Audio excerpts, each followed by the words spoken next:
कौन है पहाड़ों का गुनहगार इस सीरीज में आपका स्वागत है। अगर आप चाहे पहाड़ों में रहते हैं या प्लेन एरिया में, आप कृपया करके 10 मिनट निकालिए और एक हफ्ते तक ये ब्लॉग देखिए। आपको पता चल जाएगा कि कौन है जो पहाड़ों को बर्बाद कर रहा है। मैं सत्य प्रकाश तिवारी स्वागत करता हूँ आपका एक नए सीरीज में, पहाड़ों के गुनहगार।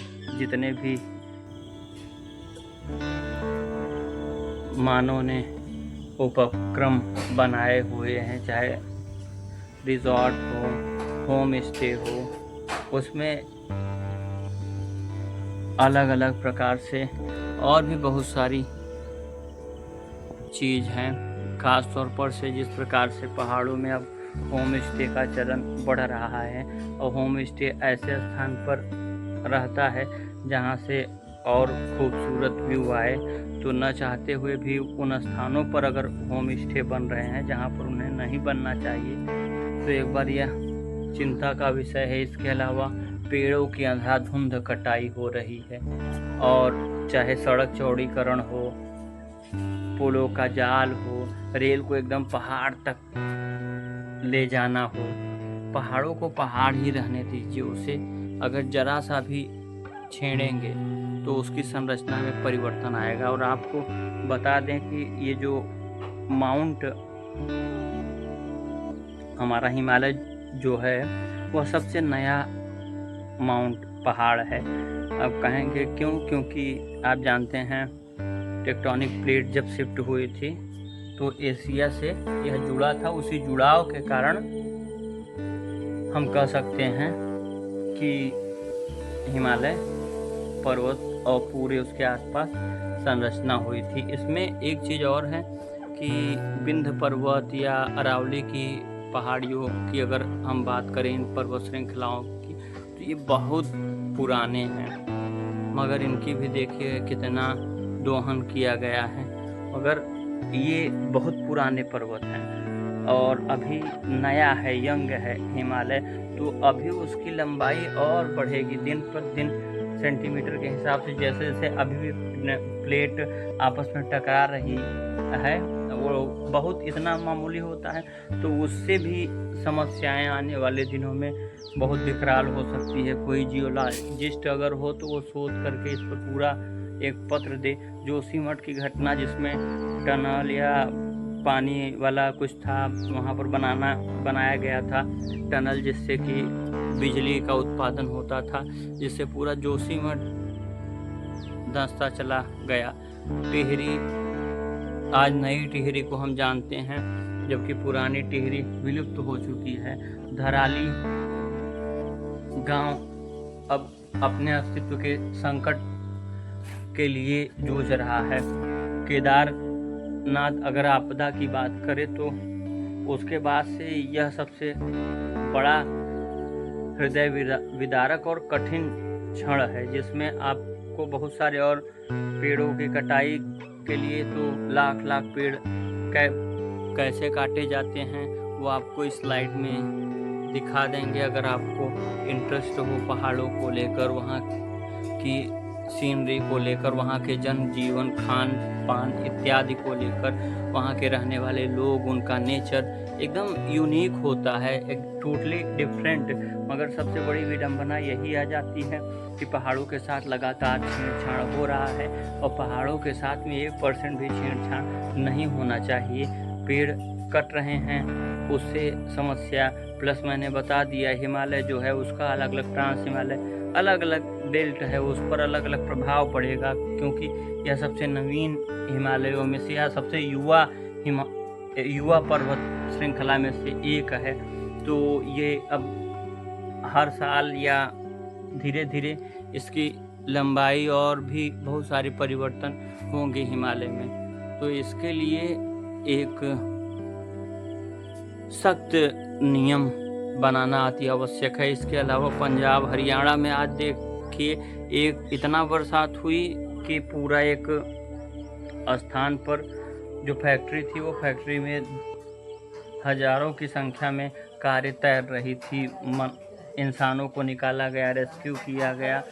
एनडीआरएफ इस समय युद्ध स्तर पर पूरे देश में रेस्क्यू ही कर रही है। सोचिए, पहले शुरू हुआ, मुझे याद है, कुल्लू मनाली हिमाचल प्रदेश से, फिर उत्तराखंड धराली थराली अन्य छैना घाट आया, फिर उसके बाद में वैष्णो देवी में देखिए हिमालय का ही रेंज देखिए, फिर वैष्णो देवी, उसके बाद में वैष्णो देवी आपदा आई, वहाँ पर बादल फटा, फिर उसके बाद में अन्य किश्तवाड़ा और भी बहुत सारे। कल भी सुनने को मिला है कि एक स्थान पर सोन बल गया, कहीं पर हुआ है, कोई जान माल की हानि नहीं हुई है, ये अच्छी बात है। और इसके अलावा फिर हमने देखा इसी बीच, अगर प्लेन एरिया की बात करें तो उत्तर प्रदेश प्रयागराज हो चाहे बनारस हो, जो जो मेन पॉइंट है वहाँ पर बाढ़ का सैलाब आया। मध्य प्रदेश, अगर आगे जाएं बिहार में पूरा जवनिया गांव अस्तित्व विहीन हो गया कटान के कारण। कटान जब आती है तो वो कुछ नहीं देखती है। इसके अलावा भी बलिया और बिहार में 2 गांव हैं, उसमें जवनिया बिहार में पड़ता है और बहुत उस गांव की दुर्दशा हुई है। इसके अलावा अनेकों गांव, पंजाब में 900 से ज़्यादा गांव, जिस प्रकार से वहाँ के विजुअल हैं वो तो एकदम दिमाग को शून्य कर दे रहे हैं। भारत पाक बॉर्डर के आसपास जितने, और ये फसलें जितने नुकसान हुई है, जानवरों की, जो मवेशियों की जान माल की हानि हुई है, यह सब तो सेकेंडरी है। मगर अब जब बाढ़ आती है तो बाढ़ जब जाती है तो अपने साथ इतनी सारी बीमारियां छोड़ जाती है। वह संक्रामक रोग की शुरुआत होती है।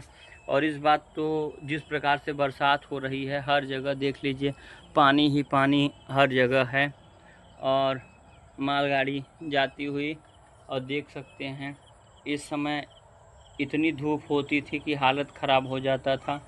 कुआर का महीना चलता है, कहते हैं कुआर का बुखार, यानी कि जो ताप बुखार जो जिसे होता है वो बहुत तकलीफ़ में होता है। मगर इस समय सब बदल गया है दोस्तों। भारत में से इतने विजुअल देख चुके हैं कि अब आगे एक भी कोई विजुअल देखने का इच्छा नहीं है। प्रभु से यही प्रार्थना कर रहे हैं कि हे प्रभु, हम सभी आपके अपराधी तो हैं ही, मगर आपके ही बच्चे हैं, क्षमा कर दीजिए। अगर अब भी इंसान, सरकारें ये सब नहीं चेतती हैं तो आने वाले समय में इसके भुक्तभोगी तो हम ही के, हमारे आपके आने वाले पीढ़ियाँ होंगी। तो हम अपने आने वाली पीढ़ियों को क्या दे रहे हैं, यह भी हमें देखना होगा। साथ ही साथ बहुत अन्य सारा पढ़ते रहते हैं, रिसर्च करते रहते हैं, लिखते रहते हैं, जहाँ से ज्ञान होता है पहाड़ों के विषय में, अन्य बहुत सारे विषय में लिखते रहते हैं। सोच रहे हैं उस पर भी एक सीरीज़ बनाए। अगर आप ख़ास तौर पर से प्रकृति से रिलेटेड, चाहे जानवर हो या अन्य कोई भी प्रकृति से रिलेटेड हो, वही मेरी इंटरेस्ट है और वही मेरी एक्सपर्टीज़ है। तो अगर आप चाहते हैं कि उसे मैं आगे बढ़ाऊं, अगर आप लोग सहयोग करेंगे तो डेफिनेटली आपके सामने वह चीज़ लाऊंगा जो शायद कोई नहीं ला रहा है। अब भी उसी का प्रयास चल रहा है, चाहे प्रयागराज में हम लोगों का कैंपेन हो, चाहे इसके बाद में अब अनेक जगहों पर जहाँ जहाँ बाढ़ आपदा आ रही है, अपने माध्यम से लोगों को जागरूक करना, जो हो सकता है वो अपने माध्यम से करना, प्लस जागरूकता मेन चीज़ होती है। इसके लिए भी बहुत सारे प्रयास आने वाले दिनों में करेंगे, मगर मेन होता है जागरूकता। अगर सभी लोग एक ही चीज़ को लगातार बार बार कहने लगेंगे, सोशल मीडिया पर उस मुद्दे को उठाने लगेंगे प्रकृति से रिलेटेड, तो वो ट्रेंडिंग में आ जाएगा। जब ट्रेंडिंग में आ जाएगा तो सरकार और आम जनमानस के ऊपर सकारात्मक असर तो पड़ेगा ही। तो अगर आप चाहते हैं कि यह हमारी श्रृंखला आगे जारी रहे और नई श्रृंखलाओं का भी हम फिर से एक सुचारू रूप से चला सकें, तो सहयोग करें। आपके सहयोग के बिना कुछ संभव नहीं है। मैं सत्यप्रकाश तिवारी आप सभी से विदा लेता हूँ। जय हिंद, जय Bharat, all the best, God bless you.